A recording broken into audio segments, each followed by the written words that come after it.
அனைவருக்கும் வணக்கம். செவ்வாய் தோஷம், இந்த கல்யாணம், திருமணம், விவாகம் அப்படின்னு பார்த்தாலே இது ஒரு பெரிய சப்ஜெக்ட். செவ்வாய் தோஷங்கிறது லக்னத்திலேருந்து 2ஆம் இடம், 4ஆம் இடம், 7ஆம் இடம், 8ஆம் இடம், 12ஆம் இடத்துல செவ்வாய் இருந்தால் அது செவ்வாய் தோஷம், அங்காரக தோஷம். வேறு எந்த இடத்துல இருந்தாலும் செவ்வாய் தோஷம் கிடையாது.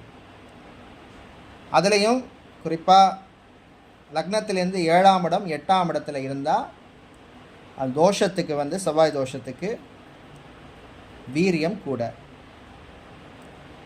அப்படி இருந்தால் 7லேயோ 8லேயோ ஆணுக்கோ பெண்ணுக்கோ இருந்தால் 2 பேருக்குமே செவ்வாய் தோஷம் உள்ள வரனை பார்க்கறது நல்லது. அது இல்லாமல் பார்க்கறது அவ்வளோ விசேஷம் இல்லை. அதனால் 7, 8ல் இருந்தால் லக்னத்திலேருந்து 2 பேருக்குமே இருக்கிற மாதிரி வரன் பாருங்கள். அப்போ தான் அவருடைய வாழ்க்கை சிறப்பாக இருக்கும். மீண்டும் சந்திப்போம்.